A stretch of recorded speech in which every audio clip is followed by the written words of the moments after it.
We'll be starting in about another minute. Good morning, everybody.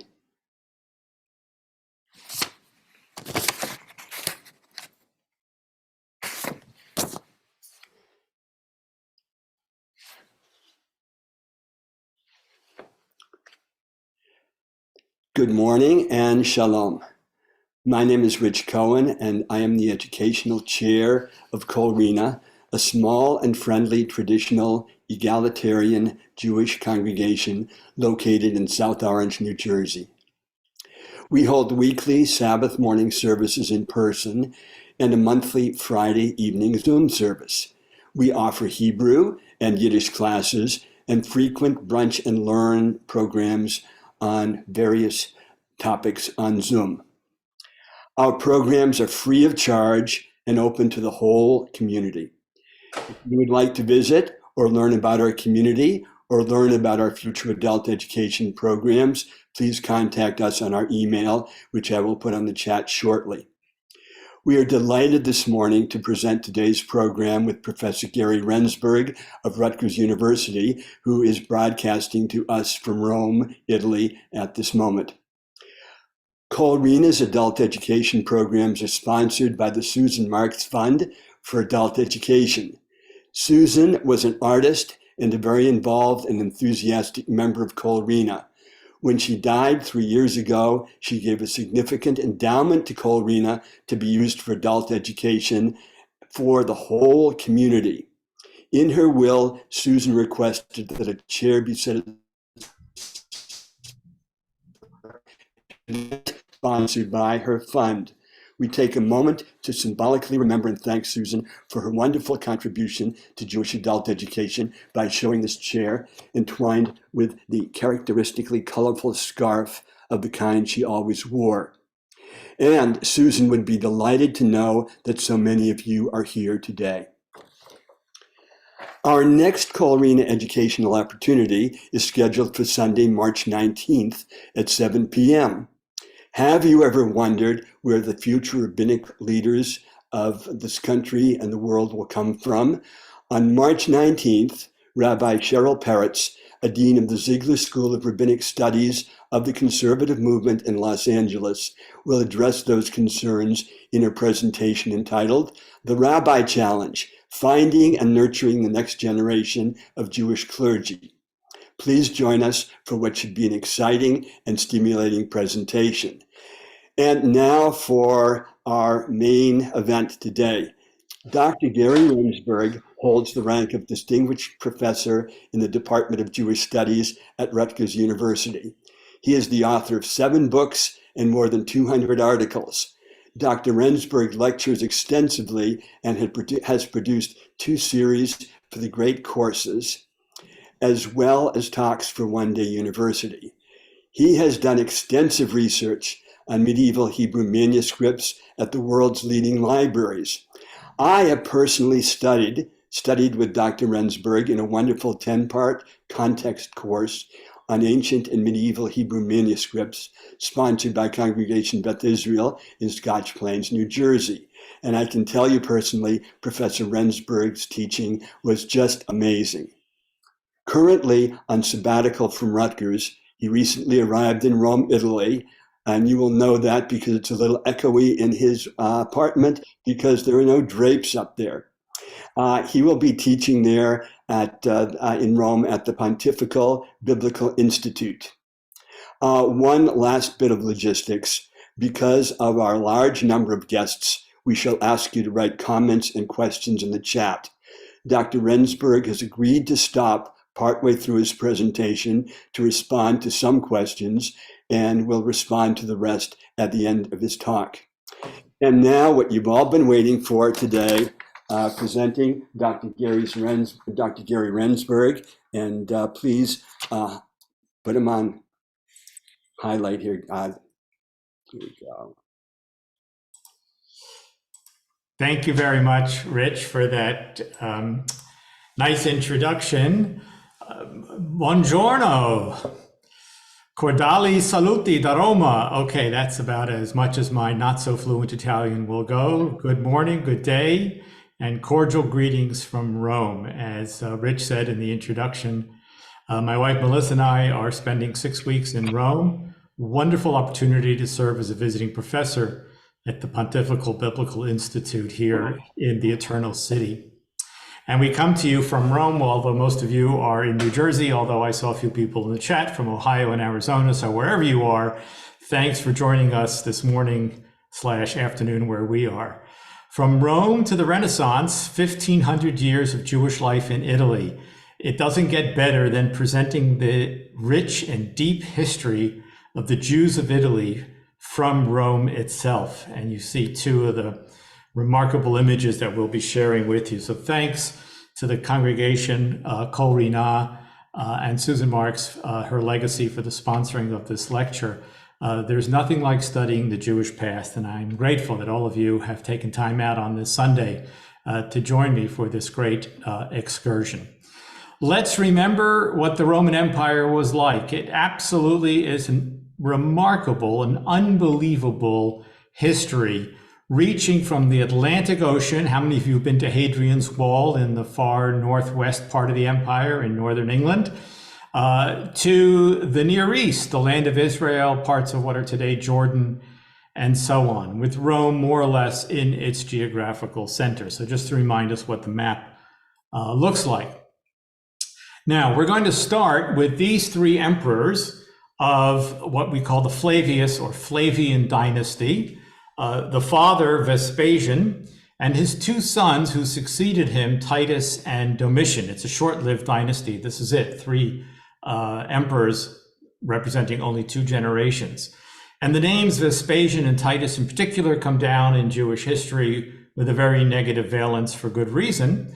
It was actually prior to Vespasian becoming emperor that the Great Revolt broke out in the land of Israel in the year 66. Many of you are familiar with this part of Jewish history, ending in disaster in the year 70, the loss of Jerusalem, the destruction of the city, the destruction of the Second Temple, never to be rebuilt, with Titus now in charge as Vespasian had been called back to Rome to become emperor in the year 69. Titus finishes the defeat of the Jewish rebels known as the Zealots. And 3 years later, the last stand at Masada. So those of you who have been to the Kotel, to the Western Wall, and to Masada, this is the history we're talking about. You can still walk on those paths, walk on those stones, and remind you that we're talking about Vespasian and Titus. Titus eventually becomes emperor himself, although he reigns only for a few years and is succeeded by his brother Domitian. The Colosseum in Rome, the most iconic structure of classical Rome, the Colosseum, was built during the reign of Vespasian, and it has always been assumed that obviously such a structure would be built with slave labor, that there was some connection between the loss of Jerusalem and the land of Israel in the year 70, and so many people dying and others being brought back to Rome as slaves, that there should be some connection between the construction of the Colosseum immediately after the Great Jewish Revolt, which ends in disaster. And there is signage if you go to the Colosseum. These are our own photos, which we took on a recent visit to the Colosseum. If you go to the Colosseum, there is signage there which describes how the Colosseum was built. And notice the opening line there on the left, you see it in the whole plaque, but I've blown it up there on the right, that in the year 72, the Emperor Vespasian used the spoils of his Jewish campaign to build Rome's first permanent amphitheater. Now, part of our knowing this is simply because of the timing. If we were all together in a real room, I would ask you to raise your hands and say, how many of you have been to Rome? How many of you have been to the Colosseum? And how many of you knew that the Colosseum was actually, that there's a connection to Jewish history? And that's what we're attempting to show you right now. But how do we really know this other than a good scholarly guess? And the answer is the Lampadius inscription. Lampadius was the Roman prefect in the year 450. So by that point, the Colosseum is almost 400 years old, and you need to do a little renovation. And to commemorate that renovation, Lampadius erects this stone inscription, which you see here, which is on display still at the Colosseum today. And it describes what he did and so on and so forth. Now, you see the big Latin letters. Let me bring up my laser pointer here. You see these dots down here? And you see some dots here as well. You can actually see them on the actual stone inscription too. These were a hint to the historians who deal with Latin inscriptions from ancient Rome that once upon a time there was another inscription with other letters made out of metal nailed into the stone inscription, which were taken down when Lampadius incised into the stone his inscription commemorating his work. So what the historians did, is that here's the drawings of it. They took away Lampadius's inscription, as it were, and they revealed all the holes in the wall that are here, holes in the stone, and you play connect the dots. I am not making this up. You play connect the dots, and you get the name Vespasian up in the first line, and in the bottom line, the word manubis, we have to restore the word X, manubis, which means the spoils of war. And since the only real war that Vespasian fought, and the one for which he's most famous, was the war against the Jewish rebels in the land of Israel, this is the historical proof that Vespasian indeed used the spoils of war, ex manubis, to build the Colosseum. Isn't this wonderful, the way historians use reconstructions and take the most minute clues and are able to build sound historical research? In this case, credit goes to the late Geza Alfoldi, the great historian of ancient Rome, Hungarian in origin, but spent most of his academic career in Germany at Heidelberg. And then very close to the Colosseum is the famous Arch of Titus, erected by Titus and completed actually shortly after his death. Since Titus was the general who gets the glory from the Roman perspective of destroying Jerusalem, the commemorative arch, the victory arch, is constructed at the Forum. And again, many of you know this, whether you've been to Rome or not. The great panel that you see as you walk under the arch is depicting the spoils of the Jerusalem temple, the Jewish temple in Jerusalem, the Roman soldiers carrying off the menorah and other spoils such as the trumpets, which you see there on the right. Take a look at these items right here. I will come back to those later. They are not Jewish. Those are Roman, being carried by Roman soldiers. But we'll come back to that and you'll see why they're important in a few minutes. So this is the Arch of Titus. Now, we know so much about Jewish history of this time because the great historian Josephus was an eyewitness to the Great Revolt from the year 66 to the fall of Masada in 73. After the dust settled in Israel, he actually came to Rome, along with numerous other Jews, as I've just implied, and he wrote his great works, The Jewish War, detailing the events of his own lifetime, and then the Antiquities of the Jews, which goes back to ancient Israelite history as well. Of course, we have no idea what Josephus looked like. This is some 19th century engraving in someone's imagination. But Josephus was actually working under the patronage of the Flavius dynasty, and which is why he is known as Flavius Josephus as well, as he was allowed as a trained historian to come to Rome and write in Greek, which the educated people of the Roman Empire, especially the eastern part, could read. Those are the great works of Josephus, which we still use today so much to reconstruct this history. And again, if we were in the same room, I would say, how many of you have been to Pompeii? Here you see Mount Vesuvius, and everybody wants to know, so were there Jews at Pompeii? Were there Jews next door at Herculaneum? Vesuvius erupted in October of 79, so we're in the same time period that we're talking about here, just south of Naples. And the answer is apparently yes. We have evidence for Jews. So here are the words Sodom and Gomorrah, a piece of graffiti, or we should use the singular, a piece of graffito, incised into stone. We only have a line drawing of it, not a photograph. And on the right, a photograph with the words written out in Latin letters, Poenium Cherum. Now, Cherum is the Hebrew word for destruction, total destruction. And it's written out in Latin letters. You can see it over here, but it doesn't make any sense in Latin. So presumably it is the Hebrew word. It's like writing out the word shalom in our own alphabet, S-H-A-L-O-M. It doesn't make any sense in English, but we all recognize it as a Hebrew word.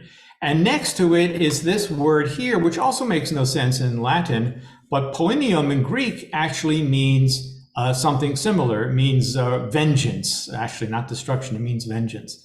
Now, historians don't quite know what to do with this. There's your publication of these texts from Pompeii, Sodom and Gomorrah, on the top there, inscription number 38, and the second one, inscription number 39. So what are we supposed to assume? That while Vesuvius explodes and everybody's fleeing Pompeii, that some Jews were actually spending time to incise into the stone before the city was totally buried by lava and they themselves died?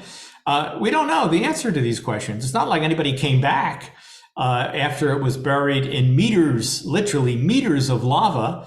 It's been excavated since the 18th century and it's still going on now, about 250 years of excavation there. So it's a bit of a puzzle as to how you could have the words Sodom and Gomorrah, the two cities that were destroyed in the book of Genesis, and in sort of Greek and Hebrew, but in Latin letters, the words retribution and destruction. A big puzzle, but there you have it. I like to think that somebody was actually, okay, I'll take a moment here before I flee. I'm going to lose my life anyway, and incise these words into the walls of Pompeii. Nearby at Herculaneum, we have somebody named David. Again, a piece of graffiti. This could have been inscribed at any point. It's not like we're talking about the destruction when you write the words Sodom and Gomorrah and Cherum. Somebody wrote this. So Jews are there living in these two towns of Pompeii and Herculaneum. There's the standard edition of all of these inscriptions on the right. And here's the official inscription there you see on the bottom. And we have another one for which I don't have a picture, where somebody is mentioned in Pompeii also as the Judean, their inscription number 40. And you see that the person who published these texts, in this case, David Noy of England, writes before 79, because after 79, there would have been nothing in these two cities for the next 1700 years or so. So yes, there were Jews at Pompeii and there were Jews at Herculaneum as well. Okay, and this inscription also from Pompeii, and this one's in Hebrew actually. So at some points in the first century CE, there were enough Jews there that it looks like a bunch of names. It's really hard to figure out what these Hebrew texts say, these Hebrew words say. But down here, we actually can read this, Lamed Mem Resh Chet Tzadi, and I wrote over here in Hebrew, Le Merchatz, of the bathhouse. So apparently it is a list of Jews, and whose names are difficult to read, who were in some way connected to the public baths in the city of Pompeii. All fascinating material, especially this one because it's in Hebrew. Okay, let's come back to Rome now and talk about the Jewish catacombs. We're jumping ahead a few centuries. Jews actually flourished in Rome. In fact, I should say that Jews flourished throughout the Roman Empire because we have something called the Pax Romana, the Roman peace. And as long as that great empire, I showed you the map at the start, was ruling without military conflicts, you could benefit from the great peace of the Roman Empire because the Romans took care of everything. I don't want to turn this into a Monty Python joke, The Life of Brian, but they did build the aqueducts and they did pave the roads. And if you were a good citizen or resident of the empire, you could actually benefit from this, and Jews did. The Zealot revolt in the first century is a bit of an outlier, and most likely, implied by Josephus, the majority of Jews were opposed to rebelling from Rome because there were benefits to living under that empire. And so as we move into the 3rd and 4th centuries, we actually have good evidence for Jewish life in Rome, especially from the catacombs. The catacombs are where Jews were buried. By the way, some of these catacombs are shared with Christians. By this point, there are more and more Christians in the empire, including in Rome. And of course, by the 4th century, with Constantine, the Roman Empire will move even more towards its Christianization. By the end of the 4th century, the entire empire is essentially Christian, as the old pagan deities, Jupiter and the entire pantheon, no longer are being worshipped, certainly into the 5th century. But let's have a look at these catacombs, starting in Villa Torlonia to the north of central Rome, northeast of central Rome. If you enter these catacombs, which by the way are generally off limits to the public, only one set of catacombs is open to the public, or as my best understanding, they rotate, which are open, and you can only enter them with a certified tour guide. So if you've been to Beit Sha'arim in Israel, for example, which is the closest parallel to this, anybody can go in at any time. These are much more difficult to enter. And in fact, I have not been into these catacombs at all. So I'm relying on photographs that I found on the internet. Although I am happy to say that next week, my wife and I and a few colleagues will be going to one of the catacombs, again, with a certified tour guide. So you go into these catacombs, and we're very excited, needless to say, about that visit.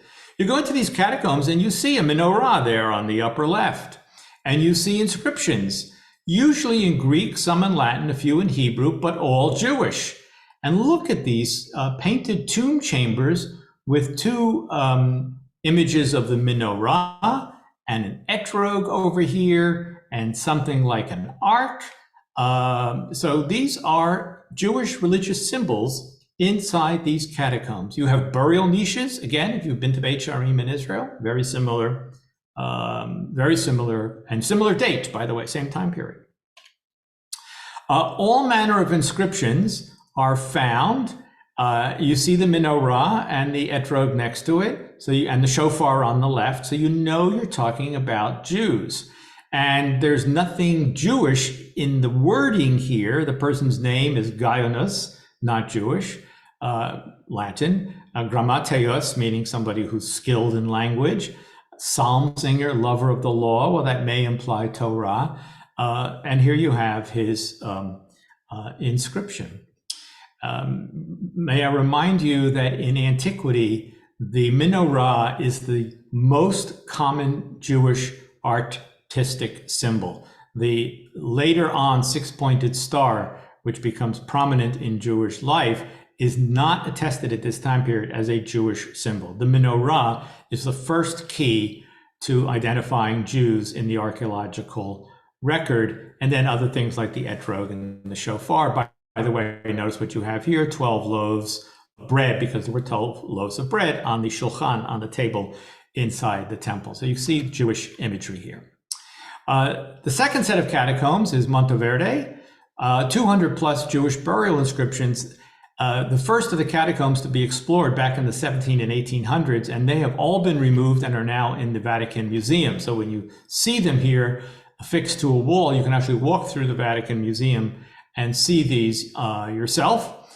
Again, what do you see here? It's in Greek. You have a menorah, and the person is described as the archon, or the head of the synagogue. So here's our word synagogue. It starts on this line right here. It continues over here if you know your basic Greek letters. And by the way, synagogue is a Greek word, synagogos in Greek, meaning the place where people congregate together. Direct rendering of Hebrew Beit Knesset, the place of assembly. I will go through these in interest of time relatively quickly, but you can just see beautiful Jewish art, tomb inscriptions on, again, to remind you that stone is preserved everywhere in the archaeological record, as opposed to biodegradable things. So we're always looking at the good stone material for our archaeological finds and reconstruct history from that. I love the fact that this woman lived to be 85, menorah at the bottom right, and another woman, Maria, menorah, etc. This one says simply salutia, meaning health, anywhere between health and salvation and so on. And again, you see the right half of a menorah on this broken stone. And this down here looks like an incense pan. Remember, the temple has been destroyed now for hundreds of years, but the Jews kept the memory of the temple alive in every which way. Once again, a menorah. This one is a little hard to interpret. What does it mean, priestess? Was she the daughter of a Kohen? Probably, but it's unclear, but that is what the Greek term means there, that she is a priestess. And again, everything in Greek, and then simply the symbol of the menorah, ditto, ditto for all these that I'm showing you here. Okay. And one more is a brick fragment with the manufacturer's stamp. Now, this isn't stone, this is clay. And while the clay is wet, you can stamp it with your stamp. And a drawing on that brick of a menorah as well, painted menorah. Okay, those are the Jewish catacombs in Monteverde. And now we move to Trastevere, which is actually just across the river from where our rental apartment is on this visit to Rome. In fact, if any of you have been to Rome and have attended the Great Synagogue or have been to the Campo di Fiore, right across the river, right across the Tiber, is the neighborhood of Trastevere, which in fact means across the Tiber. Okay. More of these inscriptions, this one in the Vatican, since found in 1744. Well, as I said, almost all of these are in the Vatican, as I will show you. A good big Greek inscription. Tobias would be a typical Jewish name, Tuvia, Tobias. This one is written both in Greek and in Latin. And then at the bottom, as everybody see, 4 times the word shalom, shalom, shalom, shalom, and the 4th one slightly broken with 2 instances of the menorah. And here they are on display, right? The reason I'm able to give access to this is that the Vatican has produced not only this wonderful display in the museum there called the Jewish lapidarium, meaning the Jewish stones, but they're all available, well, the vast majority of these are available in these beautiful digital images that I have been using here in this PowerPoint. And then these tombs and catacombs to the south of Rome, and in fact, Vigna Randonini is where our little group will be going next week. They are not far from one of the gates, the old gates to the city of Rome, still standing. And right near that gate was this sarcophagus lid was found. And again, look at the menorah, the shofar, and the lulav, and the Hebrew word shalom. And the sarcophagus lid has 3 heads or theater masks. One has to assume that this person was involved, Faustina, was involved in the local theater. That would explain the artwork on the sarcophagus lid. And here's a close-up of what I just showed you. Okay, let's get closer to New Jersey by showing you one that is actually in New York. This is in the Jewish Museum in New York, although as far as I know, it is not on public display. And it is from the Vigna Randonini catacombs, the place where we will visit next week. And you see the large menorah, it's a plaque.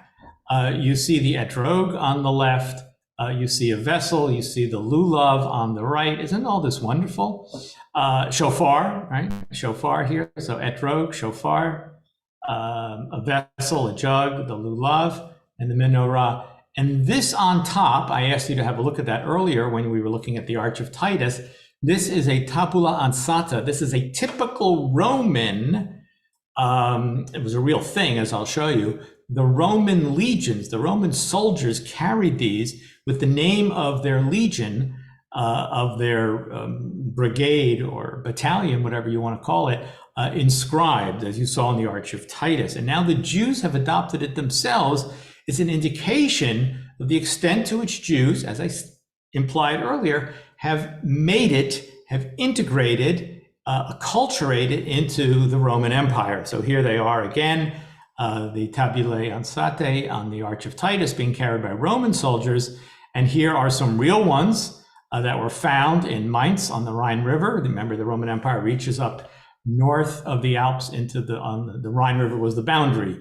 To the west of the Rhine was the Roman Empire. To the east of the Rhine was Germania. And so when you see this, think about what Jews are doing as they become part of the culture of ancient Rome. And with that, here's our map. But with that, I'm going to pause for a moment. I will stop the share. As we said, we would take some questions if there are any that are in the chat. So let me just see if anybody has lots of great questions here. Okay, let's see. When was that first sentence added to that Colosseum plaque? It would have been there in the time of Vespasian. The original, which was removed, with which we can only connect the dots, this was put up by Vespasian to commemorate the building of the Colosseum from the war spoils, and then it was taken down. When it was renovated almost 400 years later by a Roman prefect who put up his own inscription. I hope I've answered that question there, Karen and Blanche. Antonio, hello Antonio, how are you? And it's good to see so many friends joining us today. Right, there are different ideas as to what the base of the menorah was like. We know it had 7 branches. It's described, of course, in great detail in the book of Exodus and elsewhere. And it's the base, a rectangular base, a triangular base, a hexagonal base. Everybody has different ideas. I don't know the answer to the question because so many representations of the menorah are different from one place to another. Even the ones I was showing you, and wasn't even paying attention to this, to these different depictions of it. But I can commend to you the recent book by Stephen Fine of Yeshiva University called simply, I think, The Menorah, in which he answers all of these questions, published a few years ago, and traces the various designs of the menorah in artwork. Are these catacomb stones all at the Vatican Museum? The answer to that is, I believe, yes. As I showed you that big wall there. Was age measured according to the same calendar we use today? And the answer is yes. When it says X number of years, a year is a year. They may have had to estimate certain people's lives. They didn't have birth certificates and keep track of things like we do, but the odds are these are pretty accurate. Were there Jewish slaves in Rome?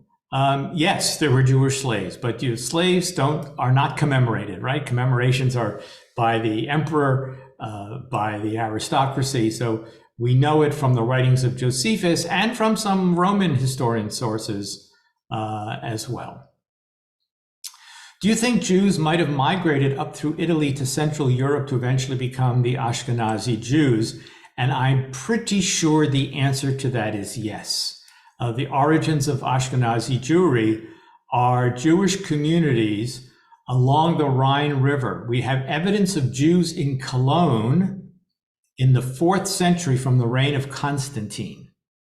That's a whole other topic when I do deal with the Jews of the Rhineland. But we do know that there were Jews in Cologne as early as the 4th century, and almost undoubtedly reached there because that was part of the upper reaches of the Roman Empire. Thank you for that question, Judith. And we'll do one more here. David Goldfarb, nice to see you, David. What artifacts are in the Vatican but are not available to the general public, if it's a sizable collection, etc.? Every single museum in the world, with rare exception, has only a portion of what they own on display. Most museums are unable to put on everything that they have. So in some cases, it's only 20% of what they may own. In some cases, 50% of what they may own. So yes, there's plenty of things at the Vatican Museum which are not on public display. And in fact, as we'll see as we proceed into the second half, material at the Vatican Library, which is exceedingly important as well. Okay. Thanks for those questions. I think I saw a few others, but I thought I would get back to the presentation, and we'll certainly be able to take your questions at the end if we haven't gotten to them yet. Okay, a map of Italy with its various regions. And I want to take you to the red dot here on the map, in the northern reaches of what is called Basilicata, to a place called Venosa. We have catacombs at Venosa as well. These are open to the public, but it's, a little bit out of the way, 4 hours south of Rome. If you're ever in Naples or in the Amalfi Coast, you could visit more easily. And this is a drawing of those catacombs from the 19th century. So much rich Jewish history in the southern part of Italy in particular. Here's what it looks like today. And you go into these catacombs, and you have hundreds of burial chambers, 75 of which bear inscriptions. And you can just see, not, again, dissimilar to Beit Sha'arim. Niches in the walls. It just keeps going and going, and more. And again, you'll see a menorah painted on the wall. How's that? And you get inscriptions in Greek, and then it says in Hebrew, giving us the name of the person, Faustinus. And then in Hebrew, can everybody read, if you read Hebrew here, Shalom al Yisrael, Amen. Peace be upon Israel, Amen. So these are Jews who are using Greek, who are using Hebrew in the southern part of Italy. In this case, again, in Greek, and at the bottom, Shalom, although written with an extra aleph, which you see here, and you see it in the text box. A little bit odd spelling, but their knowledge of Hebrew, remember, is no longer a spoken language at this time. They're doing the best they can, presumably with their knowledge of Hebrew. And this is an absolutely fascinating one. So you see the menorah and Hebrew letters, and here it is again. So if you read this up here, Shalom al Mishkavehu, there's your mem, but you have to connect it to what's down here. Shalom al Mishkavehu, or Mishkavo, I should say, with an additional hey, peace be upon his resting place. Fine. I defy any of you to read any of this. They're good Hebrew letters, and you should be able to make out the letters. But what are we looking at here? This is Hebrew letters, but Greek language. This is what we call Judeo-Greek. So you've got these words here, which in Greek mean peace upon his resting place, exactly like the Hebrew, the tomb of such and such, the elder, and so on.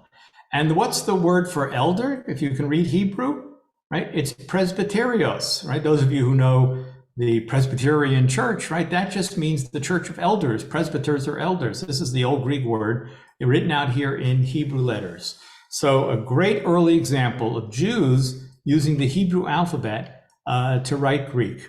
So there is a remarkable piece of linguistic history coming from this tomb at Venosa in southern Italy. Now, if you are wondering, why are these Jews using Greek? Especially in southern Italy, when the Roman Empire collapsed, the Byzantine Empire holds on in the eastern part of the Mediterranean as the seat of Christendom, actually. Constantinople, what is today Istanbul, being named for Constantine. But you'll notice that the Byzantine Empire ruled a whole bunch of land, but the core area includes southern Italy. Greek, again, another linguistic data point, Greek was spoken in southern Italy into the 20th century. And there may still be small villages in Puglia and Calabria and so on, which are still speaking Greek, although by and large, they've been forced out, of course, by the majority Italian speakers. So this is part of the history of this time, of this period. We're in Italy, geographically, but we are in a Greek-speaking part of Italy when we go back 1,500 years and we visit the tombs in Venosa. And Greek was always the prestige language, as everyone knows just from Shakespeare's play, Julius Caesar. It was Greek to me, meaning that Cicero was in the Senate speaking at such a high level of Latin, most likely, that it sounded it might as well have been Greek, which was the language of the elite, even in Rome. So there again is the Byzantine Empire, including southern Italy, and including Venosa. So that explains why you have Judeo-Greek. Of course, you have Latin inscriptions as well, all within these Jewish catacombs, wherever you go, including the depictions of the menorah, again, at the top there.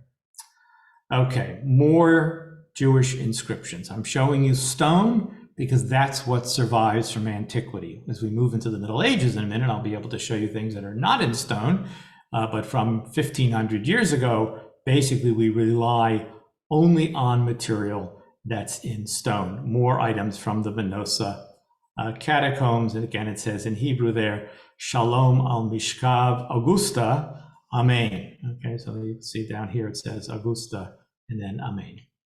Okay.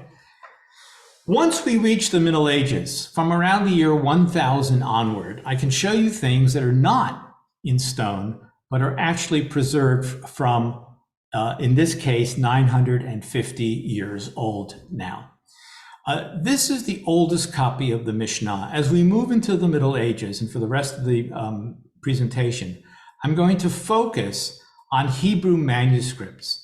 As Rich mentioned in the introduction, one of the things I spend my academic career doing is going to the great libraries of the world, Oxford, Cambridge, the Vatican, etc., and reading the medieval manuscripts that are there. So all of us know what a book is. If I were in my home study in Highland Park, New Jersey, presenting, behind me there would be built-in bookcases with books upon books. Books are an artifact of modernity. That is to say, we don't have printed books till the 15th century with Gutenberg's invention of the printing press, and we really don't have the widespread use of books until the 16th and 17th centuries, and of course down to the present. Prior to printed books, every single, did you ever think about this? Can you hear the church bells ringing, by the way? Wherever you are in Rome, you'll always hear church bells. There's so many churches on every corner. This is our local church bells that you hear ringing. I hope you can hear them in the back. Little local flavor as I present. Prior to the age of printing, every single text, Bible, Mishnah, Talmud, Siddur, prayer book, Haggadah, Passover Haggadah, whatever it was, it all had to be written out by a scribe by hand. This is our oldest copy of the Mishnah. It was compiled in the year 200 CE. It's in Parma, the great city to the north in northern Italy, but it was written in southern Italy in the year approximately 1075, all written out by hand, still preserved in the library in Parma. Now, what makes this manuscript so remarkable are the glosses in the margins. We always knew the text of the Mishnah. Every manuscript will have it slightly different, but the basic text of the Mishnah remains. The question is, what are these marginal notes? I showed you Judeo-Greek in a tomb. I'm now showing you Judeo-Italian. A later scribe went through and put in the margins the meaning of these words in Italian, but he wrote them in Hebrew letters. Now, the Mishnah tractate of Kilayim has to do with plants. But how do you know what plant is what plant? After all, the way we call plant A may not be, these are plant names, but they're not used anymore necessarily. So somebody had to translate them, as it were, into Italian rather, for the locals. Okay, so for example, the Mishnah uses the word kuzbar right here, or kizbar. What is kizbar? If you know modern Hebrew, it's kuzbara, which is Arabic. Out here in the margin, how many of you can read Hebrew? It says coriandro, coriander, which is what kuzbara is. Down here, agasin. I speak Italian. I don't know what agasin means. Out here in the margin, a scribe wrote pere, pears. Tapuach. I speak Italian. I don't know what a tapuach is. Out here in the margin, the scribe wrote mila, the word for apple. Everybody understanding this? So you have the Hebrew words being rendered into Italian, but written in Hebrew letters. I do a few more for you. Melaphafon, which, by the way, in modern Hebrew means cucumber, but in ancient Hebrew was a type of melon. And it says out here in the margin, melone rotunde, a round melon. Melone rotunde. This is just so fascinating. Spend your life enjoying, here's latuca, meaning lettuce. You could spend your life reading the Italian glosses if you know Italian. And of course, it has to do with plant names. And so that's where this kicks in. This is that Mishnah in its bound volume. The binding, of course, is much more recent. And this was collected by a great Hebraist librarian in Parma, Giovanni de Rossi, who in the 18th and 19th century amassed the largest collection of Hebrew manuscripts, all of which are now in the Parma library. By the 18th century, people don't need manuscripts anymore. They have printed books. They were donating their books, their manuscripts rather, to libraries, and de Rossi was obtaining them, and they're all now in the Parma library. This is the catalog that he produced in the year 1803. This is the library in Parma. When I show this to my students on the Rutgers campus, I say, does it remind you a little bit of Alexander Library? And of course, they all laugh. These are the great European libraries where you have this repository of Hebrew manuscripts. And then a professor of Italian at the Hebrew University, Luisa Cuomo, she analyzed those Italian words more closely. If you don't know this, what we call Italian is basically the standard Italian of Rome and Florence, the central part of the country. But Italian is literally a dozen or so different dialects. There's a special dialect in Venice. There's a special dialect in Sicily. They don't even understand each other. And Luisa Cuomo worked through those Italian words and Hebrew letters and determined that the manuscript was written in Puglia, in the far southeast, most likely in Otranto, where we know there was a Jewish community, rabbinic yeshiva, and so on. So she was able to isolate for us where the manuscript was written. And Otranto is the first part of Italy you reach when you actually come from Israel. So this all fits in as Jewish life moved from across the Mediterranean into the Italian peninsula. Side note, de Rossi amassed so many Hebrew manuscripts that of the 6,600 manuscripts which are in the Biblioteca Palatina in Parma, 1,600 of them are in Hebrew. That is a much higher ratio than you would expect in a library that has 6,000 plus manuscripts. Maybe a few hundred would be in Hebrew and the rest would be in Latin and so on.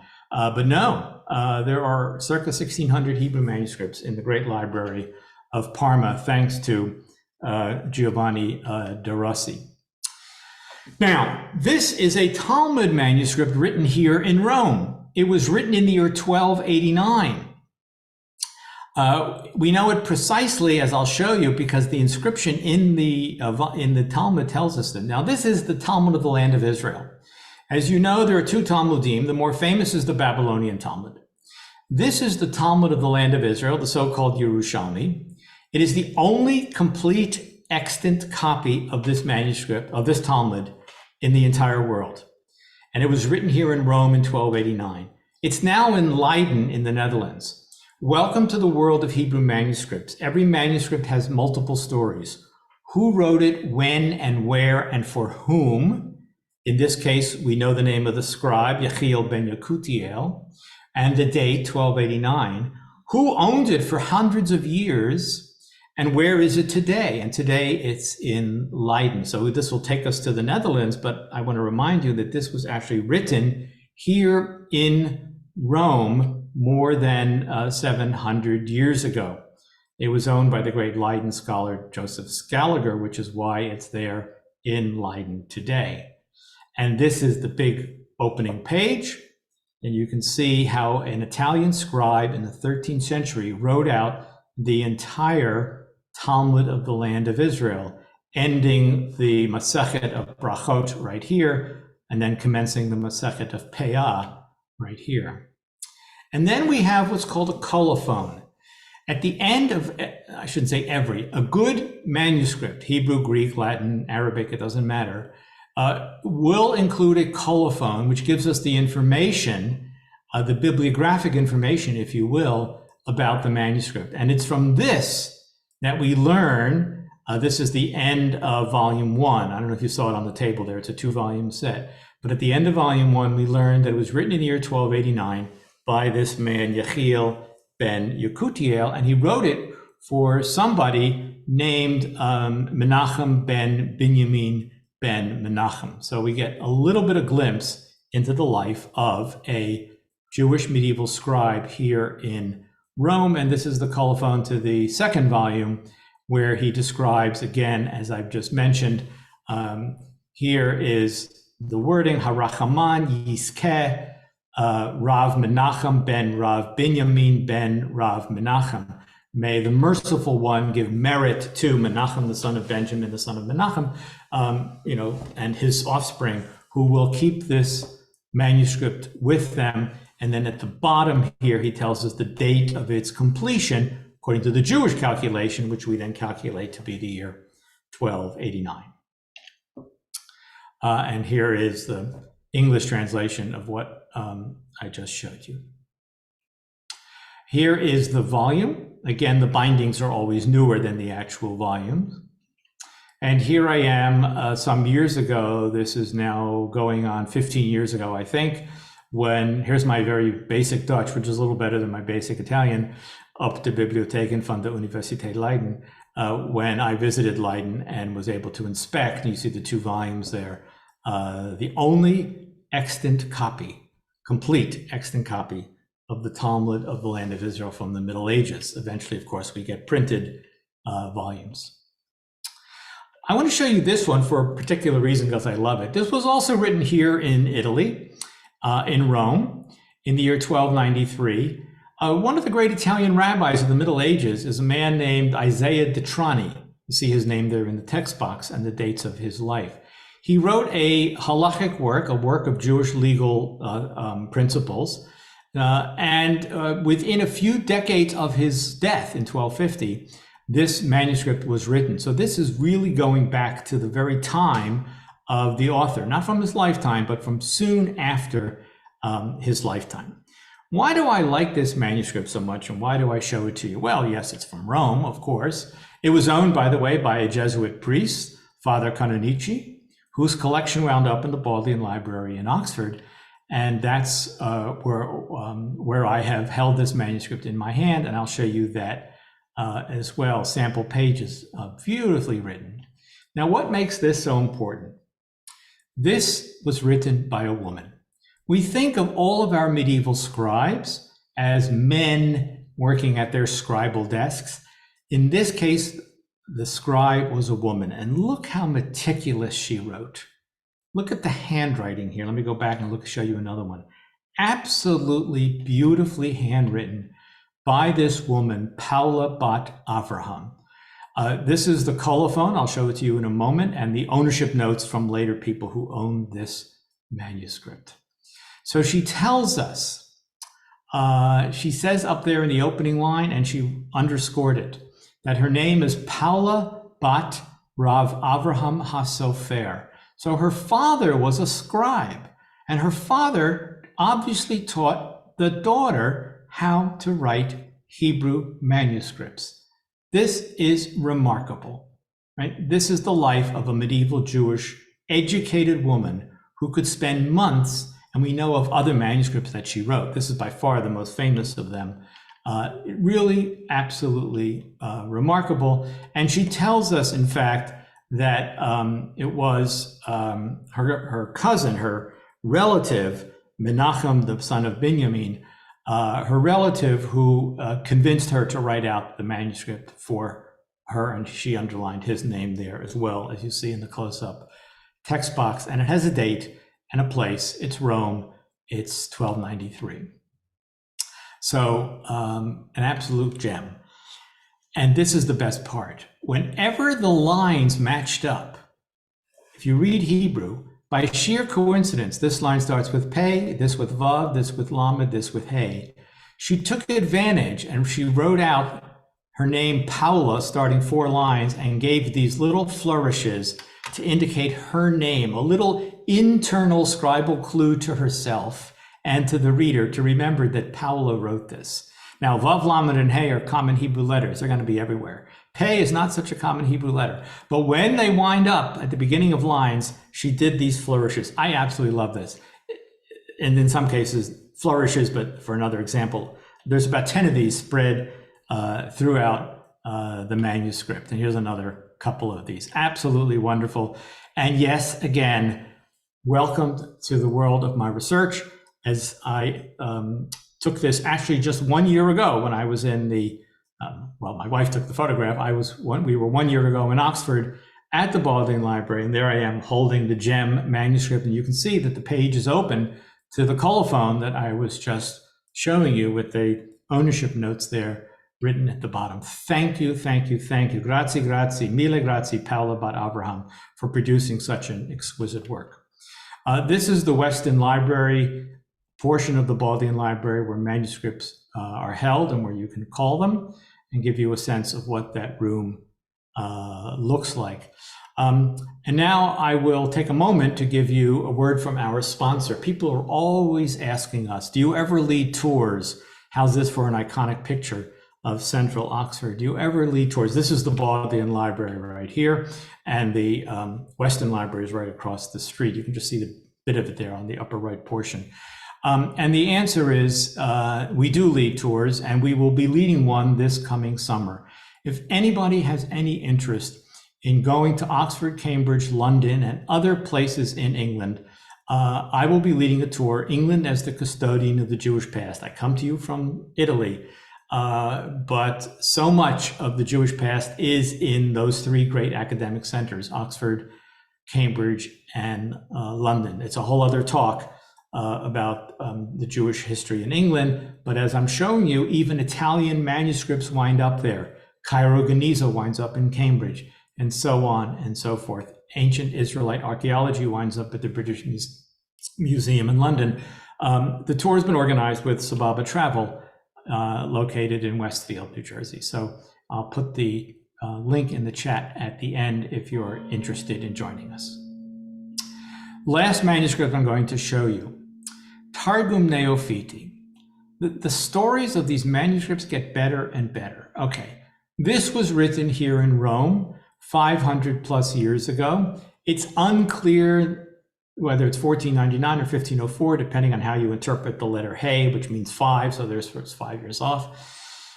At the bottom, you can see in handwriting that this was housed at the Collegio de Neofiti. What is that in Rome? The Collegio de Neofiti was established in 1577, and it actually existed here in Rome, shockingly, into the late 19th century. It was a school set up to teach converted Jews about Christianity. These converted Jews were neophytes, and perhaps some Muslims as well who became Christians. You have to teach them about the new religion. So this has been housed in the Neofiti Library for hundreds of years. It's now housed in the Vatican Library, and you see these images here where all have the watermark on it. Not the actual manuscript doesn't, but the image does. Biblioteca Apostolica Vaticana, the Vatican Library. This manuscript and all the others actually are owned by the Pope. And when you enter the Vatican Library, as my wife and I have done, and as I will be taking my students in a few weeks, you are asked to sign a form acknowledging that you are a guest here and that the actual material is owned by the Holy Father. Why is this so important? This is an Aramaic translation of the entire Torah. We never knew about this one. The Targum Onkelos is well known. There's a second Targum of the Torah that's well known. This is the only copy ever. This never even was printed in the age of printing. This sat in the Vatican Library until the 20th century, when finally a Spanish scholar, Diez Macho, figured out that this is a new text that nobody has ever seen before. So if you can read Hebrew in the upper right, it starts out with Breshit, just the Hebrew word, first word of the first verse, and then it gives you the Aramaic translation. And then it says V'haaretz, the first word of verse 2, and it gives you the translation. So it doesn't give you the Hebrew text, it just gives you the guidance of the Hebrew, and then gives it to you all in Aramaic. And on it goes. We're now into Genesis chapter 2. So here it says Vayachulu, chapter 2, verse 4, and then gives you the translation and so on. This is a text which we continue to study, and I myself have worked on this text. And then you come to the colophon, and we learn something remarkable. The scribe informs us that he wrote this manuscript. He gives us his name, Menachem ben Mordechai, etc. And then he says, And I wrote this for the great sage, Maestro Edio. May his glory be exalted here in Rome in the month of Adar. And then there's this problem as to what year exactly it is, but it's around the year 1500. Who is Maestro Edio? First of all, here is how he writes it in Hebrew. Hechacham Hagadol, Maestro, everybody like the word maestro in Italian, in Hebrew, if you can read it, Edio. And then he says, this is an abbreviation here, Yarum HaKavod, may his glory be exalted. Po, Roma, here in Rome, etc. This is Maestro Edio. He was the bishop of Viterbo, a city about an hour north of Rome. And then he moves to Rome and becomes the cardinal here in Rome during the first half of the 16th century. This is the Renaissance. And the great scholars are all learning Hebrew. He was a great Hebraist, the greatest of all Hebraists of his day amongst the Catholics of Italy. And he requested from the scribe that an Aramaic translation be written of the Hebrew. It was easy to get the Hebrew text. He wanted an Aramaic translation, and the scribe wrote it out and refers to him as Maestro and the great sage, Hechacham Hagadol. It doesn't get better than this when you talk about the life of Jews in Rome and the relationship with the great Catholic scholars here during the Renaissance. So when I entitled this From Rome to the Renaissance, you now see, as we move towards the end of this presentation, what we are looking at. So this was in the Neofiti Library until 1886, when that library and institution was closed and it was moved to the Vatican, where it remains until the present day. This was a mistake by the librarian. Some librarian wrote Targum Onkelos on it. It is not the Targum of Onkelos, it is a different Targum of the Torah. This is the Vatican Library. Again, not the place where the books are held, but this is the sort of entranceway into the Vatican Library. And there's no photography allowed inside. So when I show you pictures of me holding manuscripts in Oxford, it's because we're allowed to take photographs. But at least we got a picture of myself standing at the entranceway to the Vatican Library, and our readers' cards of the Biblioteca Apostolica Vaticana, which you see there on the right. Part of the lachrymose history of the Jews is the establishment of the first ghetto in Venice in 1516. So when I talk about Jews integrating into Italian society, needless to say, wherever we go, there's always a lachrymose side to Jewish history. I can tell you, look at the dates, look at the date, that Maestro Edio, in English we call him Giles of Viterbo, wrote vociferously against the establishment of the Jewish ghetto in Venice. But he had no power to stop it from happening, but he did write opposed to it. And of course, it didn't take long, and the ghetto in Rome was established later on in the 1500s after the good cardinal passed away. But that's, again, a different story, which brings us into a post-Renaissance or late Renaissance time period. I end with the following. If I say this is the best of all, well, I think Paulo Bat Avraham was the best. The fact that a scribe wrote out a Targum, an Aramaic translation of the Torah for a cardinal, was the best. And this is also the best. So many bests. This is a manuscript written here in Italy, although it's now housed in the Bibliothèque Nationale de France in Paris. The great scholar Maimonides uses words, elevated Hebrew and Arabic, in this case Hebrew. Some of these words are known from earlier Jewish sources, but if you're going to read Maimonides, you need a glossary.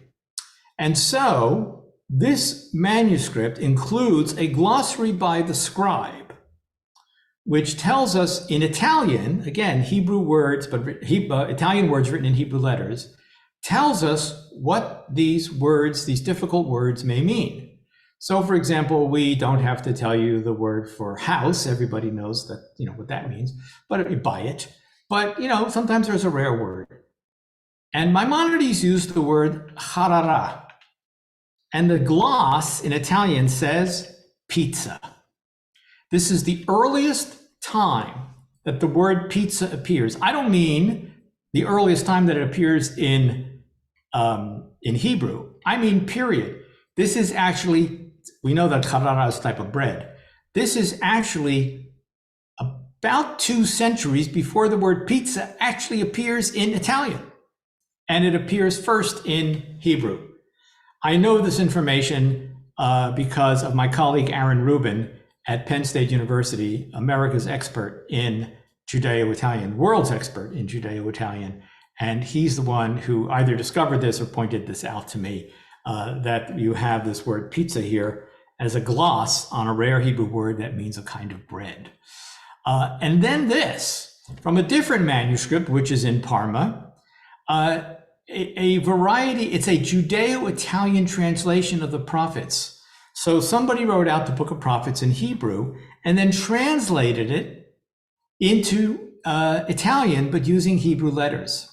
So the biblical verse from the book of Hosea, Ephraim haya uga bili hafucha, Ephraim is a cake not turned, right? Because when you bake, you have to flip it and so on and so forth. And he wrote it out in Hebrew letters, but it's Italian. Ephraim fu pizza, no voltata, right? Ephraim is a cake, but he used the word pizza again, pe yod sadi he. We all love pizza. It's in Hebrew letters before it's in Italian. And then this one from yet another manuscript written here in Italy, now in Parma, another example of difficult words in the Bible which are glossed in Italian. And so the word uga, or veugat in this case, needs to be glossed by this from the book of Ezekiel, referring to a barley cake. And in this case, the scribe used the word focaccia. There you have it, folks, focaccia. And then in parentheses wrote pizza. And I love the fact that he put in 2 tzadis, right? Because you don't do that in Hebrew, but because pizza is written with 2 Z's in Italian, you have to use 2 tzadis when you write it out. So you want to know what an uga is, a cake? It's focaccia, parentheses, pizza. I have a big smile on my face. I think that will be our dinner tonight here in Rome. A little bit of focaccia and a little bit of pizza, which is to be had everywhere, as you can imagine. Thank you so much for joining us. We end not only with Toda Rabbah, but with the good Italian expression, mille grazie. Thank you so much. Thank you so much, Dr. Rensburg. And I noticed there were many, many questions and comments in the chat. So it'd be great if you could answer and comment on some of those right now after you have your glass of water and after you contemplate tonight's pizza dinner. Well, the first comment I see is thanks, Paisan. Okay, prego. Okay, let's see. Let's go back to where we left off. To the top, and I'm happy, and hopefully we'll get to all of our questions here. Let's see. Okay. Right. Okay. Some of these I don't know the answer to. Is it true that free Jewish slaves took the surname Romano? I simply don't know. It's such a common surname. I don't know. Right. Okay. I'm going to try to focus on the ones that are specific to Italy, but there are a few general questions here, like were the lulav and etrog used as often as the menorah? And the answer is, to some extent, menorah is the most common art object that you saw, but quite a few times you have the lulav and etrog and shofar and so on. Did the Jews buried in the catacombs have Jewish names? And the answer to that is no. Sometimes, as I tried to show you, they're just good Greek or Latin names. And sometimes we only know, did they have Jewish names? I mean, did they have Hebrew names? And the answer is typically not. So we just don't know. I'm Gary, but my Hebrew name, which doesn't correspond at all, is Avraham. No, we know they're Jews only because they're in the Jewish catacombs and there's a menorah or something next to their name. So their name was simply Faustius, okay? Good names from the time period. and so on. Okay. Was De Rossi Jewish? Thank you, Bert, and hello. No, Giovanni de Rossi was not Jewish. He was what we would call a Christian Hebraist. That is to say, a great scholar of Hebrew, but a non-Jew.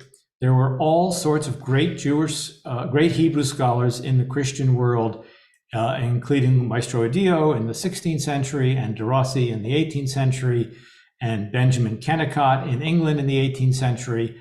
There's a great tradition among Christians of studying the Hebrew language, and they all understood that that is the language of the Bible. And to be an educated person means not only knowing Greek and Latin, but knowing Hebrew and also, if you can, Aramaic as well. Okay, let's see. So a question about the Roman traditions. Or the Italian traditions. And are Italians Ashkenazim or Sephardim and so on? And the answer is really neither. The Italians have lived here uninterrupted for 2,000 years, and their traditions go back 2,000 years. Their culture, their liturgy, their songs, their food ways. The Italians are neither Ashkenazim nor Sephardim, right? They're not from Central Europe, Ashkenazim. They're not from Iberia, Spanish and Portuguese Jews. They're not Mizrahim, right? They're not from the Middle East, like Syrian Jews and Iraqi Jews. They are their own distinct culture. And to remind you that they were never expelled from this land. Jews were expelled from Spain, Portugal, France, England, etc. They were never expelled from Italy. So there's an unbroken tradition here. The ghettos are a sad element of that Jewish history, but they were never expelled from Italy, and to a great extent lived under the protection of the popes. I should also mention that, which was also true of the Jews of Provence in cities such as Avignon, the largest of the cities of Provence, which was ruled by the popes, and the Jews were safe there even when the other Jews from France were expelled by the King of France. So they're their own unique traditions. And if you've never been to the great synagogue here in Rome, please go on a Shabbat. It is an absolutely beautiful service. Of course, the Jewish community was decimated during World War II, not because of the fascists led by Mussolini so much, but after Italy surrendered to the Allies and the Nazis took over the north and took over Rome. It was very, very difficult here for the Jewish community. And I think some of you know that history. David Goldfarb again, church censorship of manuscripts. Yes, the manuscripts almost always have the words of the name of a censor on them. The censor just had to check that there was nothing anti-Christian in these texts. So we know the names of censors. And again, there's a specialist in every topic. And in this case, he's been doing research on this for about 20 years, Piet van Boxel, originally from the Netherlands, but the retired librarian at the Bodleian Library, retired Hebraic librarian, is working on church censors of these manuscripts, and his book will be out in a year or two, I believe. Yes, these are all parts of Jewish history as well. Where did the Vatican get the Targum Neofiti from? It was sitting in the Neofiti library until that library was closed near the end of the 19th century. So the cardinal who had it written for him, when he died, somehow it wound up in this library and eventually into the Vatican Library. Okay, the Neofiti teach converted Jews the Torah. Well, more likely the Neofiti College was teaching Jews the Gospels and the New Testament. The Jews knew their Torah, but if they were converting to Christianity, they would need to know the material of the New Testament. Bert asks, how did the scribe know Aramaic? Jewish scribes always knew Hebrew and Aramaic. They were, equally adept at both. I'm sure they knew Hebrew better, but these scribes, because most of the works are in Hebrew, but these scribes, if they were writing out Talmudic texts, they obviously knew Aramaic as well. They may not have understood it or in Targum, the translations, they may not have understood it with the same facility as Hebrew. And by the way, I can speak about that for my own self. I mean, I know Aramaic, but I don't, read it like I read a sentence in Hebrew. I read it a little more slowly when I'm reading the Aramaic. I I mean, I have fluency, but it doesn't roll through me, from my eyes to my brain in the same way Hebrew does. But yes, they all would have known Aramaic. It was part of being an educated Jew. Why did the maestro request that the Bible be translated into Aramaic if he was a Hebraeus? Well, because he had learned Hebrew, but he hadn't learned Aramaic. And the other reason to learn Aramaic is as follows. The Aramaic translations, especially the Neophiti one, are not just translations. They are actually more paraphrases.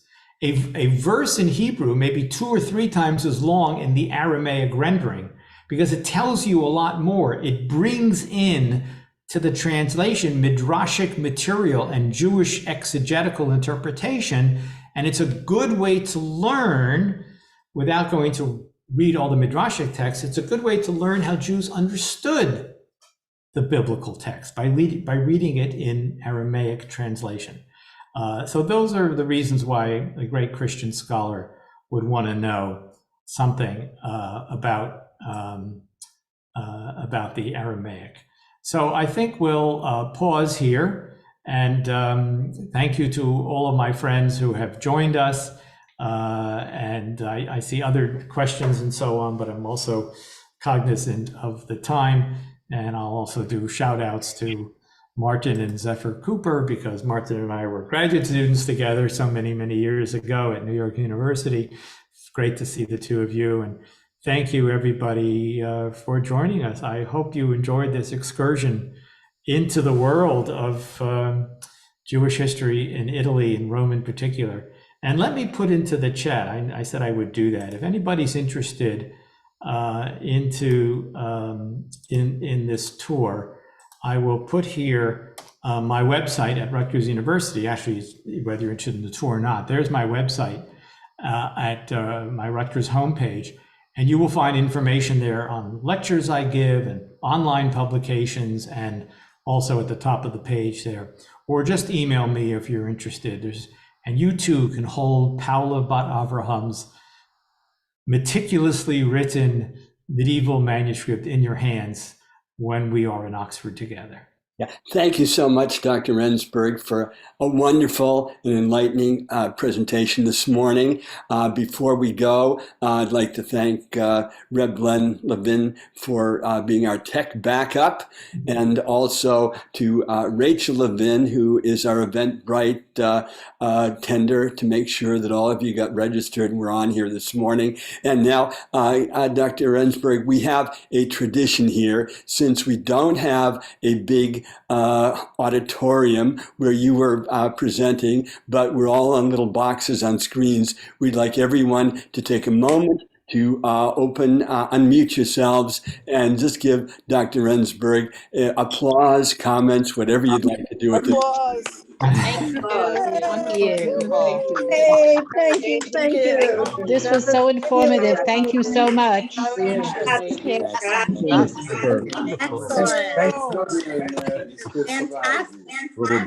What a wonderful tradition, Rich. Great.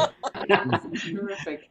Thank you again, and we certainly will be in touch in the future. And best of luck with your time, and enjoy your pizza tonight.